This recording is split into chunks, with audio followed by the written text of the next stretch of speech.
मराठा आंदोलक मनोज जरांगे यांनी धनंजय मुंडे यांच्यावर त्यांच्या खुनाचा कट रचल्याचा आरोप केला। यानंतर आता धनंजय मुंडे समर्थक आपल्या नेत्यांच्या समर्थनार्थ रस्त्यावर उतरताना दिसून येत आहेत। बीडच्या सिरसाडा येथे परळी बीड राष्ट्रीय महामार्गावर असलेल्या भारतरत्न डॉक्टर बाबासाहेब आंबेडकर चौकात आमदार धनंजय मुंडे यांच्या प्रतिमेला दुग्धाभिषेक करण्यात आला। दरम्यान यावेळी कार्यकर्त्यांनी घोषणाबाजी केली।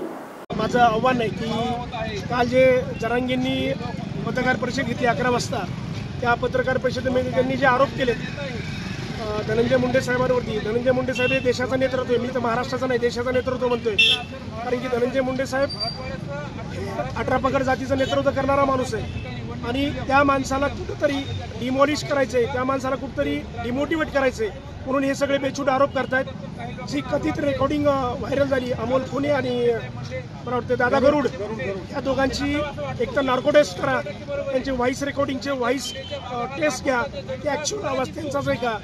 आणि धनंजय मुंडे साहेबांचं जी रेकॉर्डिंग प्रसारित करताय गंगाधर काळकुटे आणि जरांगे, यांना माझं आव्हान आहे की आपण जी रेकॉर्डिंग व्हायरल केली आहे त्या रेकॉर्डिंग कदाचित सध्या आर्टिफिशियल इंटेलिजन्सचा जमाना आहे, त्या आर्टिफिशियल इंटेलिजन्समध्ये काहीही होऊ शकतं, कोणाचाही आवाज कुठेही डबिंग केला जातो। त्यामुळे माझा आरोप आहे या रेकॉर्डिंगमध्ये जसं साहेबांनी काल पत्रकार परिषदेमध्ये सांगितलं की या रेकॉर्डिंगची कुठेतरी CBI चौकशी व्हावी आणि याची नक्की जाऊन या प्रकरणाचा तपास व्हावा, जेणेकरून सामान्य माणसाला जो प्रश्न पडला आहे की खरंच नेमकं जरांगे खरं बोलतायत की आमदार धनंजय मुंडे साहेब खरं बोलतात, याची कुठेतरी सत्यता बाहेर यायला पाहिजे, हे माझं वैयक्तिक मत आहे। लोकवाहिनी न्यूज करिता ब्युरो रिपोर्ट